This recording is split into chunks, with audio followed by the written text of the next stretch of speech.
Yo, what's up everyone? We're back in the moving vehicle sessions, number 4. Today we're going to be talking about YouTube, how my journey's been so far, why I think you should make a YouTube channel if you're trying to be a brand or a content creator or whatever in today's day and age. And let's just talk about the good, the bad, and hopefully after this video, it will inspire you to start a YouTube channel. My YouTube journey actually started many years ago when I was in high school. I used to upload stupid videos, like I used to b-boy, so doing like flips and like windmills and stuff like that. Because, you know, back in the day, YouTube was just this place where you uploaded videos. It wasn't this like borderline television broadcasting station that it's become now, and, you know, crazy content creators who spend a lot of money making videos. It was just like literally a place you uploaded videos, believe it or not. When I first started, I had some random ass videos that would get like 30,000 views actually. I post a snippet up here, but it was pretty funny because, you know, back then there was no such thing as like going viral, or it wasn't even called content. You're just putting videos up. And that's why I don't like calling it content. Content has a weird connotation to me because I feel like all content is meant to sell something or like meant to bring you to the next process of the funnel. So at the end of the day, it's still like a marketing funnel of some sort, versus like videos were just for fun. You know, you wanted to share like a comedy thing with your friends and make some informative videos about some weird shit, or like the Blender channel that used to blend stuff. I started this YouTube channel because I wanted to teach you all how to start your brand. I'm still deciding like what this all is going to turn out to look like, because I thought about making courses, I thought about doing the ebooks and all that stuff, and there is actually going to be more documentation coming from me, which will kind of be like in the ebook category. But like selling courses and all this, I feel it has kind of a scummy vibe to it. I guess depends how you do it, because if you do it with the intention of scamming people, obviously it's gonna be scammy. But if you do it with good intentions, then, you know, it's like you're literally just trying to help people. One of the goals that I had is I love teaching people. Like, I've always liked teaching people. I used to tutor kids in high school, college. I'll help people out with like language lessons too. There was like some Japanese, American like language teaching things that I used to do back in high school. And then in college, I would tutor kids in like chemistry and math and all that. So I always liked teaching because it's so rewarding to see someone who doesn't know how to do something, like kind of unlock that uncertainty or difficulty in their brain, and they start understanding how to do something. Like, that's one of the most rewarding things that I've ever seen in my life. So to kind of continue on that tradition, like, I want this channel to have the information for you to succeed in running your brand, because I've been doing this from my living room for the last 3 years, and my growth, my revenue, and trajectory of where this is all going is unbelievable, to say the least. But it just shows you that you just need the right tools, the right information, and a lot of fucking grit to make it happen. But I know there's a lot of people out there just like me. If not, you are more motivated than me to make this happen. And sometimes you just need to watch a video of someone doing it to be like, oh, I can probably do that too, you know? And that's kind of the whole thing with like IKendoit. Was when I named my company, I really didn't know what to call it. Like, I wanted to call it a brand name, either Vision or House. But at the same time, I didn't want to pigeonhole myself into just calling my company whatever my clothing brand was, because to be honest, I'll probably not be making the same clothes I'm making now in like 5 to 10 years, you know? I hope to keep it going, but my interests always change like every 4 years. So just kind of anticipating that happening, I thought it might be best to just have a parent company, which I call IKendoit.Studio, to kind of house all the projects that I do. So that way, if I ever change my mind on something, I can just open up a new brand within my company. It doesn't seem strange that I do that. So with the YouTube thing, of course, AdSense and payouts are probably the biggest thing out of any other social media network. On Facebook, Instagram, I'm not even exaggerating when I say this, I probably get like 50 cents of a payout, 48 cents of a payout. It's almost like, why are you even paying me 50 cents? I'd rather not even see this, you know? I'd rather get $0 than receive 50 cents. It's so degrading. It's like, here you go, your content that you post 5 to 6 times a week is worth 50 cents. I'd rather get $0. Like, I don't care. I'm driving by LAX right now and the plane is like landing right over the freeway. It's so sick. YouTube is a spot to be at. I've been doing it for over a year now on this main channel. I'm at 1.7K subscribers as of today. Thank you all for being part of that 1.7. And if you haven't, make sure you subscribe. because it helps me a lot. And like anything in life, it's a huge grind. You got to be committed to it.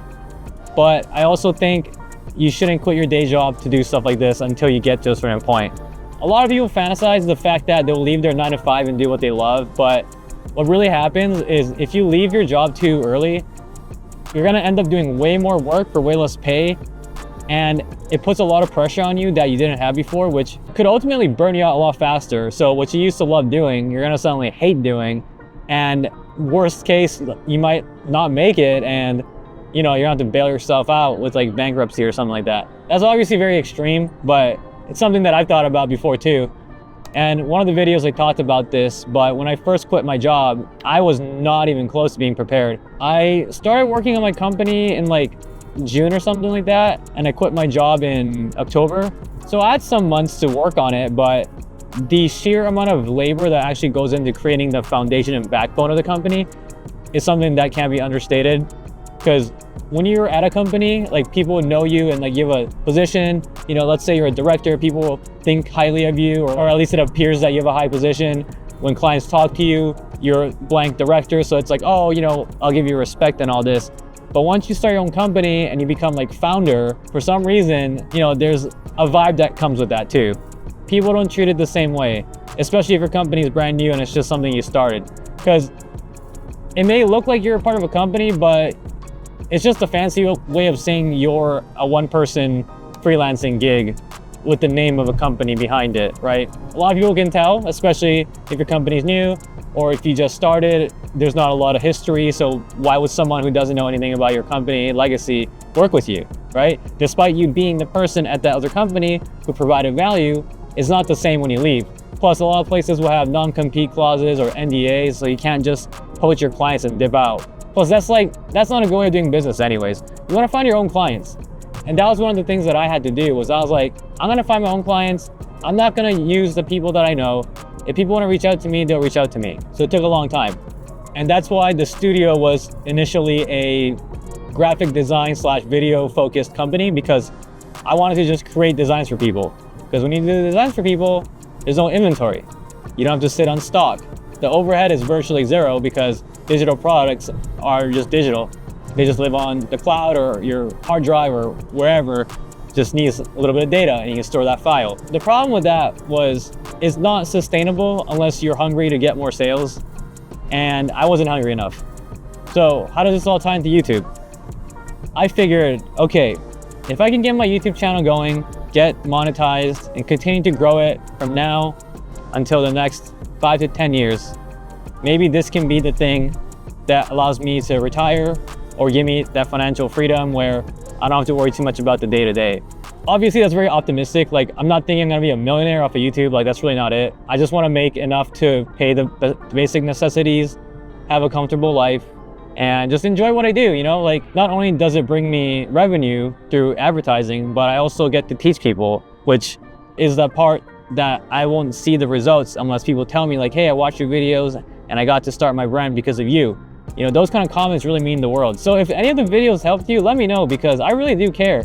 And that's why I also do one-on-ones, because I like watching people grow. I like watching people progress. Like, it's just so fulfilling to me. So I think for that reason, like, YouTube is gonna be my ultimate end goal.